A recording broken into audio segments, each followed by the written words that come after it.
Podcasts. Salve, salve, salve, seus tchutchuquinhos, seus coisa linda. Nossa, quanta sedução. Eu falo que o Bruno começa esse episódio dando um berro, que o povo no carro, o povo em casa, o povo que bota fone, então deve estourar o tímpano. Então eu quis fazer aqui uma nova versão. Tá bom. É do tipo assim, aprendeu? Faça daqui pra frente. Não, eu acho que acho que a galera vai gostar mais do seu... Fazer assim, ó, salve, do salve, seu chacoalho. salve, seus coisa Aí, amor, linda. faz isso. Não, bota mais, viu? Estoura, não estoura? Olha lá, o Kiko trabalha Você aqui com a tem gente. que falar mais longe, já falou. amor. Salve, salve, Isso, salve, aí seus sim. coisa linda. Aí Estamos sim. começando mais Porque um episódio. dói o ouvido, tá, Mônica? Tá bom. Então vamos ajustar isso aí, né, galerinha do podcast. Olha só, estamos começando mais um episódio aqui do Precisamos Falar de Amor Sem Dizer Eu Te Amo. Eu, Bruno Lopes. Eu, Priscila Fantin. E a gente vai falar sobre a gente mesmo, coisas que a gente tá afim de falar, porque hoje eu entrevisto ela e ela me entrevista again. Amor, vamos começar como? Como você quiser. Tá bom. Não estava preparada? Aqui. Não, porque eu queria fazer uma pergunta que eu esqueci, eu não anotei, essas coisas. Deixa eu ver se eu digitar Bruno Lopes no Google, o que aparece? Notícias. Vai parecer que eu sou um rapper francês. Não, já consertaram E eu achava isso. muito legal. Falavam assim, nossa, mas você tem 54 anos e canta rap em francês? Eu falava, Bruno lógico. Lopes afirma que não faltou coragem pra Bahia contra o Hã? Grêmio. Ah, é que tem um jogador de futebol também. Esses nomes simples assim é foda, né? Eu devia ter colocado o nome da minha avó, que era Salazar. Aí, assim, Bruno tipo, pá. Salazar. É que é feio, né? Amor, não fala desculpa, assim. ué, o sobrenome da minha avó. Vai ter um bando eu de sou obrigado Salazar a por falar aí bonito. agora que vai falar, ai, Ué, credo, desculpa, nossa. Eles podem olhar pra minha cara e falar assim, ó, além de feio, bobo, também tem um nome ruim. Cada um tem direito à sua opinião. Triste é aquele que é fraco e fala, ele falou que meu nome é feio. Boa, Eu você me caguei. deu o gancho que eu queria. Pronto. Todo mundo sabe, né, que eu tive depressão e que eu tive aí, que eu falo abertamente sobre isso, porque eu acredito que falar sobre isso faz com que muitas pessoas que também sofram de depressão se identifiquem e talvez encontrem ali uma faísca para tentar reagir, para encontrar um caminho, né, para cura, para melhora, para transformação. Mas o que não se fala muito é sobre quem está ao lado e quem convive com uma pessoa que tem algum transtorno mental, seja depressão, seja toque, seja ansiedade, pânico, enfim, tem muitas coisas que afligem, né, muitos transtornos mentais que afligem muita gente, principalmente nos dias de hoje e principalmente então pior ainda desde que começou a pandemia. Então você, como uma pessoa que esteve ao lado e ajudou de fato, segurou na mão e fez essa pessoa, né, no caso eu, se transformar, se reencontrar, se encontrar e ter força o suficiente para sozinha conseguir se transformar e sair do buraco. Conta para as pessoas que convivem com alguém que tem um transtorno mental, porque é difícil demais, eu imagino, né, conviver com pessoas que tenham bipolaridade, por exemplo, síndrome de borderline, tem muitas formas de disfunções mentais que prejudicam muito a convivência, né, familiar, convivência conjugal, matrimonial. Então, assim, como lidar?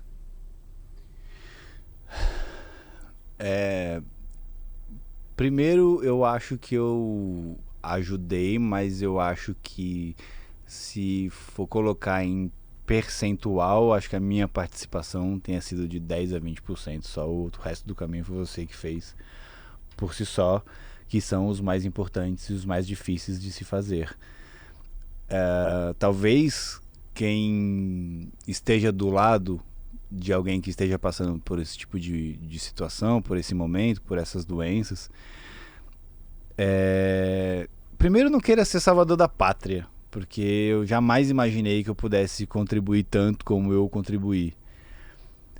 Segundo, eu acho que é simples, assim, se você acha importante aquela pessoa, né? Porque, enfim, eu tenho medo hoje de falar certas coisas, porque hoje em dia as pessoas tratam umas às outras como descartável, né?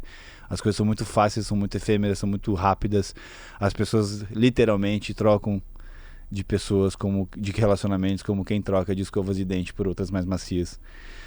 Então, primeiro, saiba e não tente de forma alguma diminuir o sentimento daquela pessoa.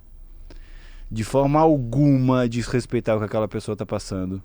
Não tenha preconceito dentro do seu coração de nenhuma forma, de achar: ah, mas você é rico, ah, mas isso é doença de rico, ah, isso é doença de não sei o que, ah, mas não é possível, você tem tudo, ah, porque não sei o que. Esquece isso. O buraco é muito mais embaixo. Então, assim, primeiro, vença os seus próprios preconceitos, que só assim você vai poder realmente estar aberto e apto a poder ajudar alguém. Porque acho que você não vai ajudar ninguém se você começar realmente no momento de crise de alguém, você começar a diminuí-la, falando que o que aquela pessoa está sentindo é uma tremenda de uma bobagem. É uma coisa que a gente ouviu no Setembro Amarelo, que você realmente precisa saber ouvir, porque a pessoa que conseguiu vencer um caminho gigantesco para poder falar para você o que ela está passando, e que é um caminho que você não faz a menor ideia de quão distante e quão difícil é para ela conseguir verbalizar o que ela está passando. Então, se ela conseguiu vencer aquilo, você tem a obrigação moral, cristã, de aceitar e não diminuir. Porque se você diminuir, você é um tremendo de um babaca e você não merece realmente ter ninguém do seu lado. Fora isso, eu acho que você tem que tratar aquela pessoa como você trata qualquer outra. Como assim? Com normalidade. É uma pessoa, você não pode tratar ela com diferença porque ela está passando por aqui um momento. Você tem que ser tolerante, você tem que estar aberto, mas se você precisar realmente dar um puxão de orelha, você tem que dar um puxão de orelha. Não é uma questão de passar a mão na cabeça, né? Passar a mão na cabeça não ajuda ninguém nunca na vida. Nada. Ninguém vai se tornar melhor porque alguém passou a mão na cabeça e falou assim: parabéns, na próxima você melhora. Ai, tadinho, nossa. Você tem formas de falar que aquela pessoa errou. Eu sei que você não consegue, deixa que eu faço pra você. Porque senão você vai estar alimentando alguma coisa que ela a precisa pessoa trabalhar, que ela precisa evoluir. E não precisa ser uma pessoa que está passando por uma dificuldade afetiva ou uma doença mental. Não, um filho. Você está alimentando que ela use aquilo como desculpa sempre. Porque alguém vai passar a mão na cabeça dela porque aquilo, de repente, as pessoas julgam como tudo bem. Não é nem como desculpa. Ela aprende que aquilo ela não é capaz de fazer. Pois é. E você é capaz de fazer tudo. Ela entende que não, isso eu não consigo, né? Então, ai, tadinha de mim. E não é para usar como desculpa, é por se achar incapaz. Então, isso de não passar a mão na cabeça, que foi uma coisa que a gente viveu muito, né? Que tudo doía muito, assim, para mim. Tipo, ouvir um se vira foi muito difícil, mas foi o que me transformou. Foi o que me deu força, foi aonde eu encontrei força para entender que eu sim era forte, que eu sim era capaz. Porque assim, ó, eu preciso reforçar uma coisa para vocês que estão assistindo ou ouvindo a gente, que o que eu tô falando aqui foi uma coisa que eu fiz, que a gente vivenciou, não é uma regra, não é uma coisa que vocês têm que... o Bruno falou, então eu vou fazer... Não. Primeiro você tem que estar aberto e entender o momento. É a mesma coisa que a gente falou no outro podcast sobre sexo. Você tem que entender o que está acontecendo. É a sensibilidade. Você tem que estar apto e aberto para entender e vivenciar aquilo da melhor forma possível. Então, a gente está passando para vocês o que a gente viveu. Certo ou errado, funcionou pra gente. E a gente espera que, de alguma forma, o que a gente fala possa funcionar, pelo menos um pouquinho, para vocês também. Passar a mão na cabeça não ajuda pra ninguém. Eu falava pra você, às vezes, quando você falava alguma coisa, e eu falava, mas é assim, assim, assado. Você, não, mas... Eu falava, não, mas é assim, assim, assado. É assim, a vida é assim. Enfim. Não. E aí, quando chegava um momento determinado que você já sabia, porque a gente já tinha conversado, você já estava munida de informação suficiente... Mas ainda não experimentava e não tinha vivenciado aquilo na prática, quando você falava, eu falava, vai, se vira, cara, já sabe. Porque você precisa... É porque a gente vai deturpando algumas coisas, né? Quando você fala, isso é isso, né? Porque quando ele fala isso, não é uma questão de tipo... a vida é assim ou é assim que deve ser feito, né? Não é isso. A realidade é essa, né? Então, por exemplo, eu dissimulava certas situações que eu tinha vivenciado porque eu mesma não conseguia, dentro daquela situação, acreditar que a realidade era aquela que estava sendo vivenciada. Você não queria aceitar que você estava se submetendo a fazer coisas. E assim, são coisas simples, ninguém está falando de coisas mirabolantes. Mas quando você para pensar, você fala assim, por que eu fiz aquilo? Como é que eu consegui me submeter a fazer aquilo? E aí quando você fala que, mano, você fez isso, a pessoa fala assim, não, mas é porque... Aí começa a contar umas histórias da carochinha e rodear, porque ela não consegue aceitar pra ela. Então você não pode passar a mão na cabeça, tem que falar assim, tá errado. Enxergue, né? Eu acho que o momento do enxergar é o mais difícil, porque a gente tem todos os caminhos de auto-boicote para a gente não enxergar, a gente não quer enxergar certas realidades, assim. Então a gente encontra várias desculpas, é muito fácil fugir Eu acho da que a real. fuga... E a real dói. E quando você olha e fala, tá, eu fiz isso. Cara, isso bate um sino dentro de você que você é obrigado a entender, a lembrar, a reviver, a superar e nunca mais repetir aquilo. E aquilo que a gente está falando, gente, só para que ficar... Talvez esteja muito subjetivo esse assunto, esse papo todo, né? Mas não repetir aquilo é não fazer de novo algo que te machuque. Exatamente. Não permitir que seu próprio limite, que você nem talvez saiba qual seja ultrapassado e você se faça mal por simplesmente aceitar estar numa situação. Você não pode ficar diminuindo ele como, não, foi tudo bem, e aí... eu dou conta, eu sou capaz, e não é. Alguém vai ouvir aquilo e vai falar assim, mas não faz sentido você se permitir deixar as coisas chegarem a esse ponto. Tá errado. E aí você tem que entender o porquê que tá errado, entender como é que faz pra mudar, entender como é que pode superar, e aí quando você entende que você errou, aquilo dói, a pessoa grita, e grita internamente, e grita externamente. Aí você, que é o único que está por perto, você é o único que está realmente ali dando suporte, ajudando de alguma forma, você é atacado também. A pessoa começa a querer te agredir. Hora, nesse momento de crise? E você tem que entender, você tem sim que colocar o seu limite também, você também não pode se deixar ser invadido, mas se você sabe que aquela pessoa está passando por um desequilíbrio, por um momento, por uma coisa que é sabida por você, você tem que também tolerar certas coisas. E aí, no momento certo, pós-crise, você sentar e falar, vou te ajudar, mas também entenda que eu tenho os meus próprios limites. Que eu falava isso pra você. O caminho é seu, né? O caminho é seu. Falei, você vai vivenciar a sua dor, você vai vivenciar a sua dor, mas você não pode transferir as dores que estão aí pra cima de mim, porque aí eu também me fudeu. Tinha uma coisa que o Bru fazia quando a crise estourava, assim, né? A crise interna, né? Nesse lugar de quando você reconhece a realidade daquilo que você tentava fugir, aquilo traz um desespero muito grande que você não sabe lidar. Então, nesses momentos, tiveram acho que umas 2 ou 3 vezes muito importantes para mim, que eu estava com o meu sensorial totalmente desequilibrado. Eu estava realmente numa crise muito grande, emocional e física, assim. E ele simplesmente me tirou do chão, assim, porque eu não conseguia nem me desdobrar o corpo, né? Eu tava você se fecha na posição fetal, praticamente endurece o corpo, porque você está passando por uma crise meio muito forte. Se protegendo de qualquer coisa, exatamente, né?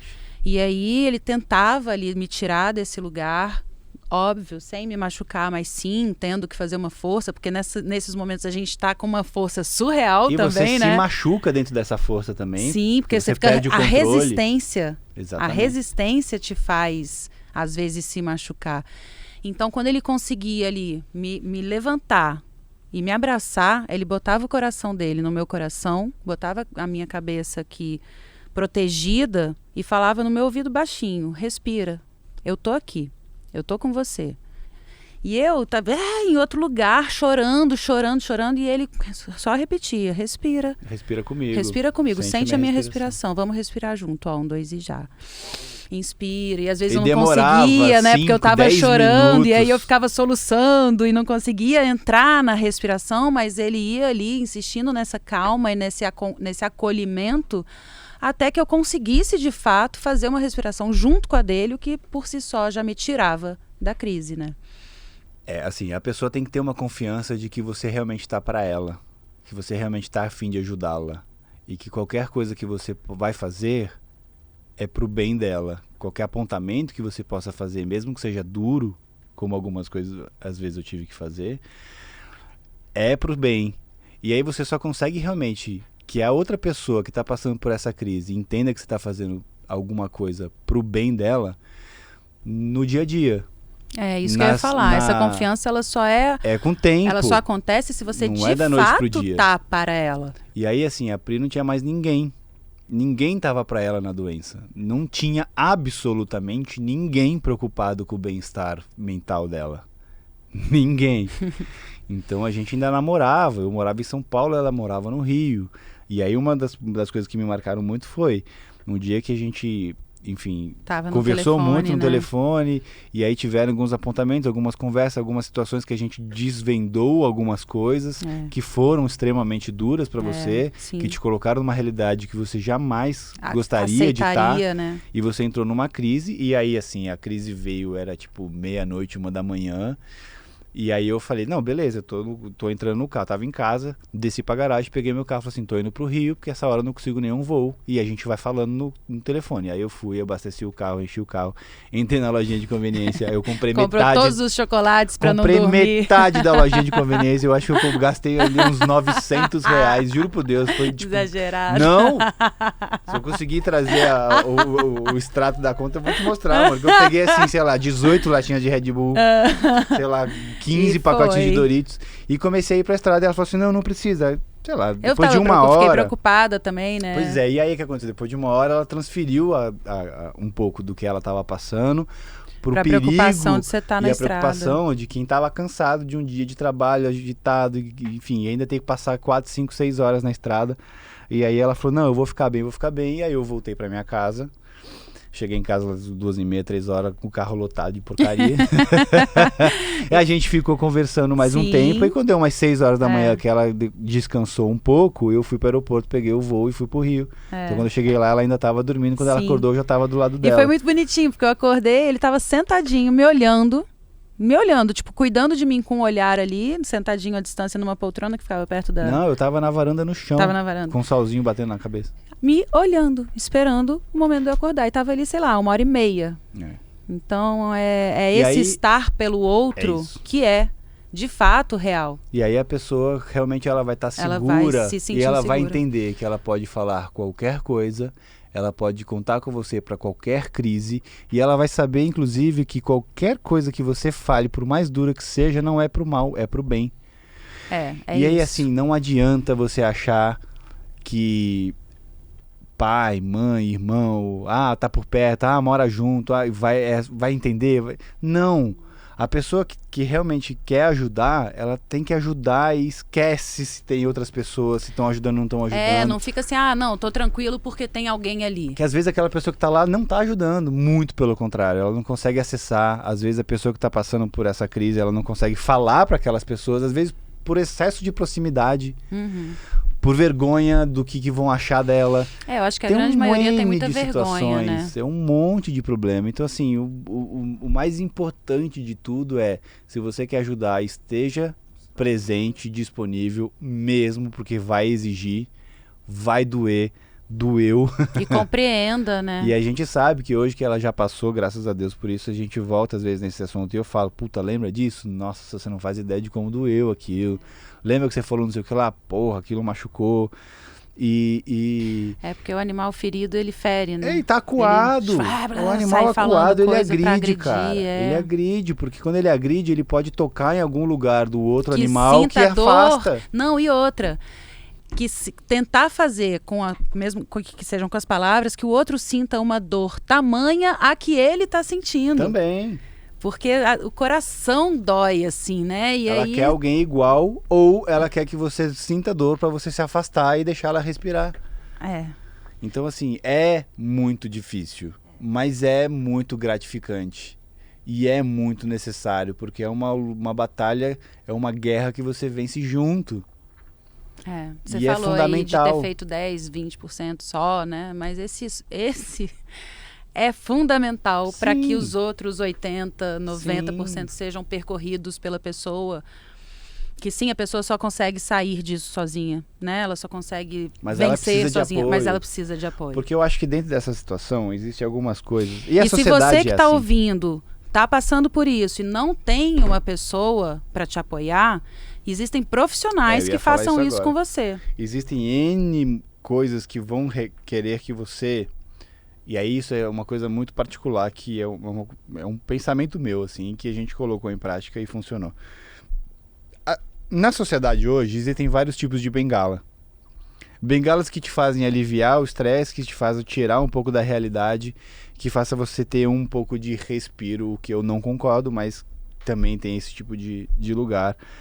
De drogas que são vendidas licitamente, enfim, como álcool, por exemplo. Cigarros, enfim, coisas que te dão ilusão de prazeres para que você possa, de repente, desfocar o seu cérebro do que você está vivendo aquilo, das dificuldades do dia a dia.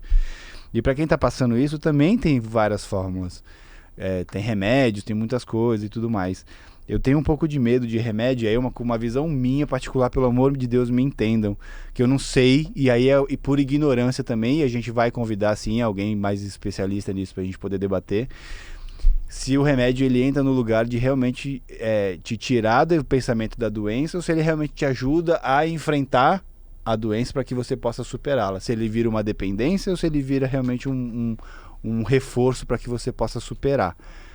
Eu tenho algo a falar sobre isso. Eu acho que tem as duas coisas, né? Eu acho que tem que ser assistido, né? Tem que ter alguém orientando e acompanhando.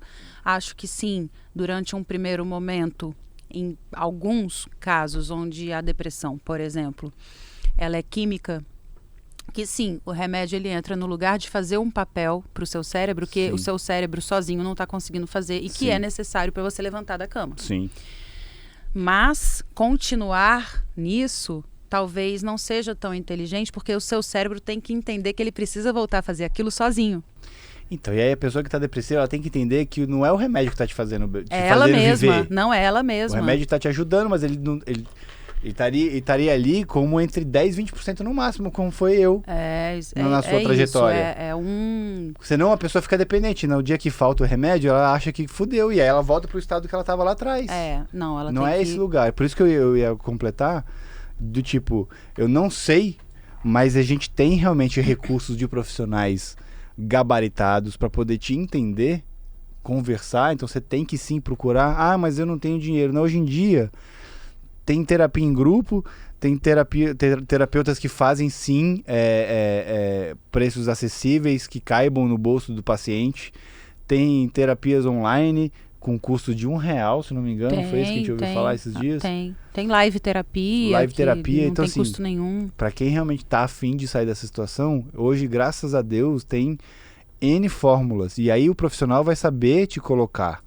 Mas não é o profissional que vai te ajudar a sair desse lugar. E não é ele que essa pessoa que está do seu lado para te fortalecer e te tirar. Ele é o médico que vai te dar o apoio necessário. Te conduzir para te mostrar algumas rotas a serem percorridas.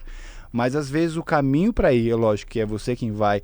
E essa pessoa que tem que estar do seu lado é alguma pessoa próxima, porque você vai precisar dela muito mais do que 1, 2 vezes por semana. Sim, mas às vezes não tem. Tem gente que não tem. Mas aí você tem que explicar isso para o profissional, porque o profissional pode estar, de repente, mais disponível para que ela possa, de repente, em momentos, chamar no WhatsApp, fazer uma ligação, conversar de alguma maneira.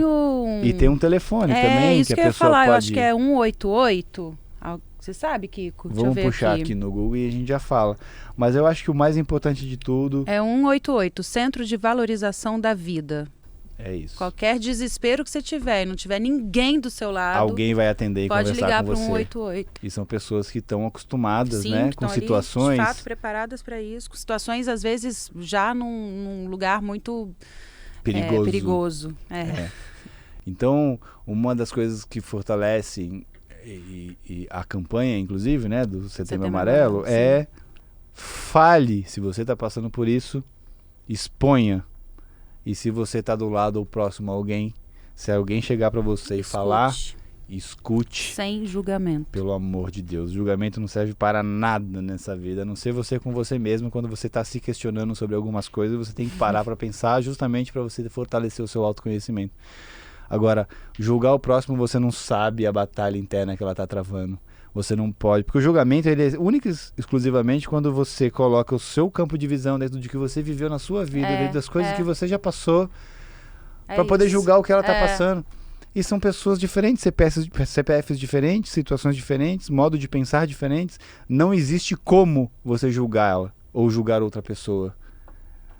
E aí, às vezes, esse julgamento ele vem imbuído de frustrações sua. Preconceito tá muito nesse lugar, né? Quando você aponta o dedo pro outro de algo que você não tolera no outro, é alguma coisa que lá atrás, na sua infância, coisa que você não lembra, coisa inconsciente, uma crença limitante que te rolou, que te colocaram, uma coisa que você oprimiu dentro de você, que você não pôde realizar, que você não pôde viver, que você não pôde experimentar. Aí você julga o outro por causa disso. Você não tolera que o outro faça aquilo que você não pôde ou não conseguiu, ou não teve coragem, ou foi impedido de fazer.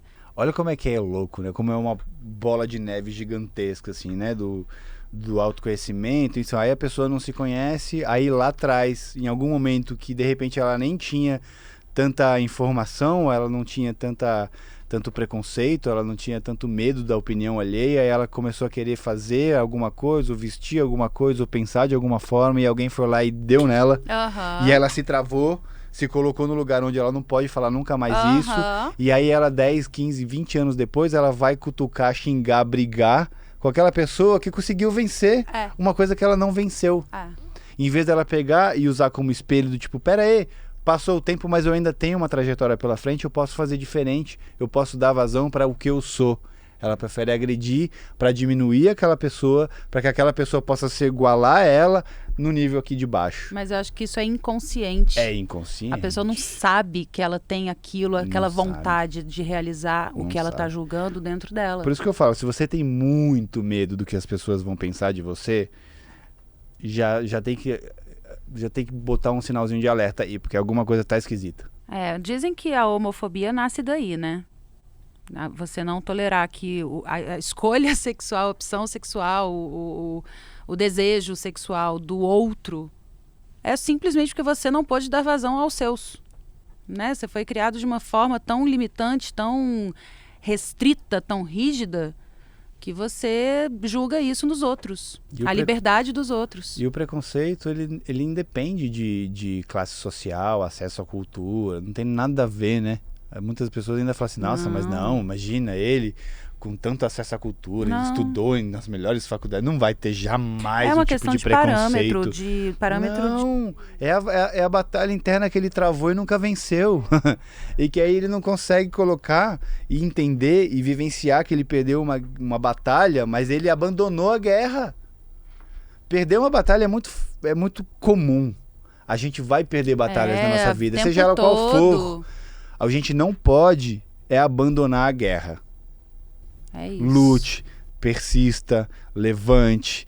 Caiu de novo? Levanta de novo, se fortalece, pensa numa nova estratégia, pensa num modus operandi que faça você chegar à vitória, mas não abandone a guerra. Se isso é importante para você, vença.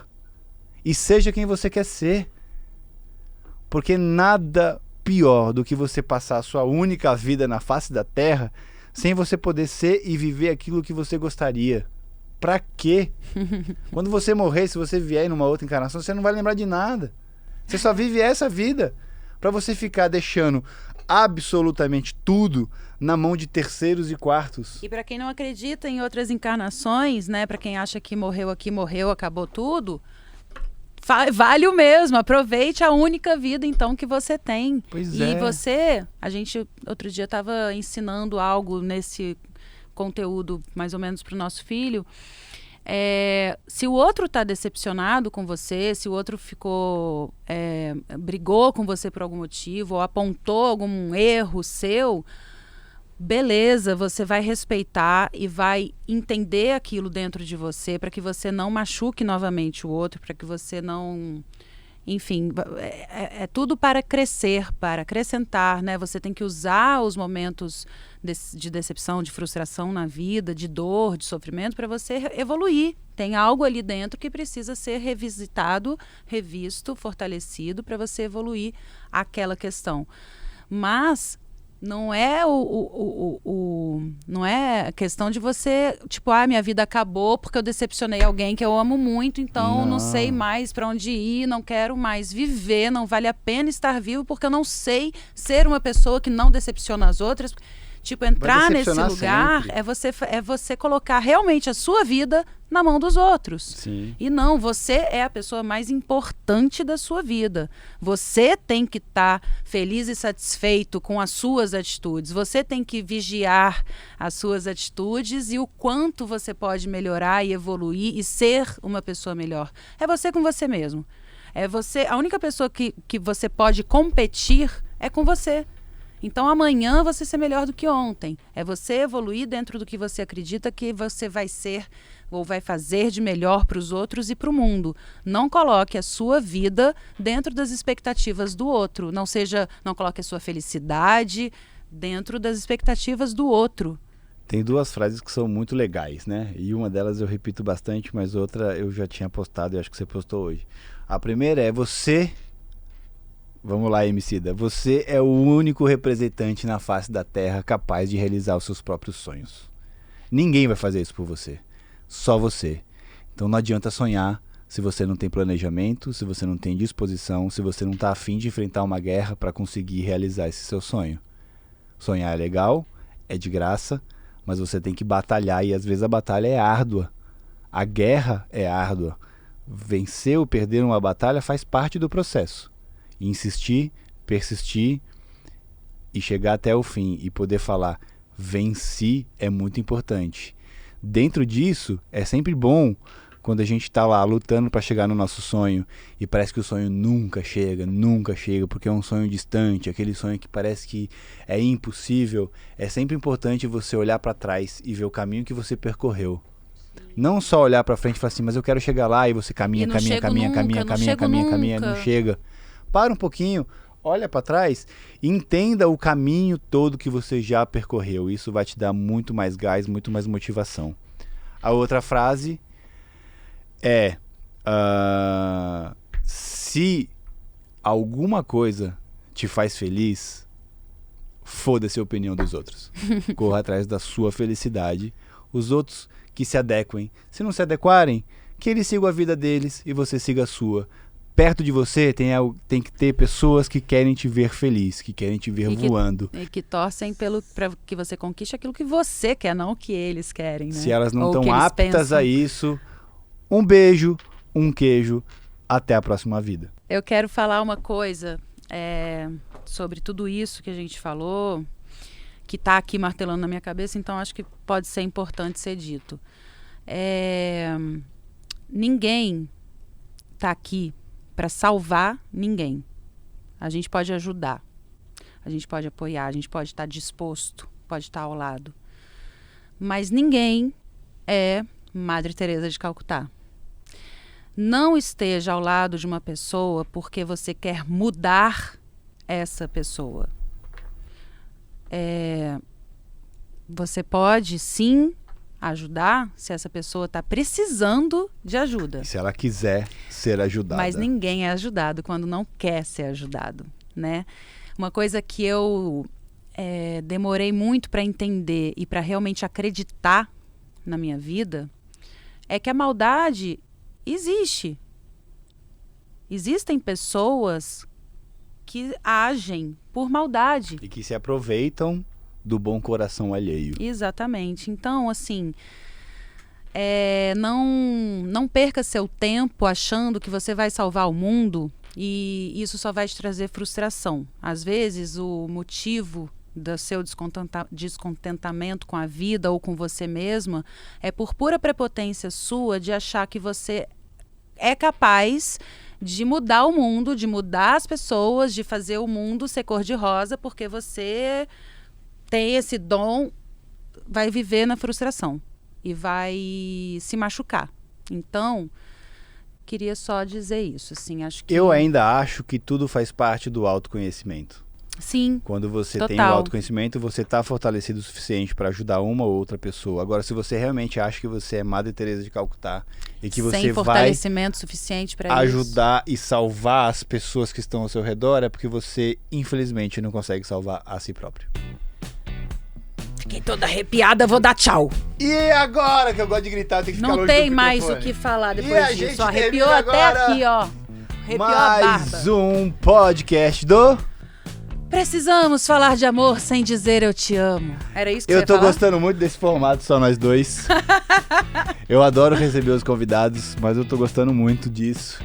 Quero deixar aqui a minha felicidade com o Olá Podcasts, com o Kiko e com todo mundo que trabalha aqui com a gente. Muito obrigado. Eu acho que a gente vai, para vocês que nos acompanham, a gente vai dar uma mesclada, né? Acho que a Sim. gente vai ter momentos em que estaremos nós dois aqui para filosofar sobre a forma como a gente pensa ou tudo aquilo que chega pra gente de perguntas e tudo mais. E é um caminho, né? Quem sabe a gente não começa a fazer esses tipos de podcast com nossos pensamentos dentro de uma live, com perguntas de vocês e a gente poder interagir total. junto com vocês, porque eu acho que pode ser muito interessante. Em Estamos outros começando. momentos, com os nossos convidados, que a gente escolhe a dedo, porque a gente sabe que também tem muito a acrescentar para vocês.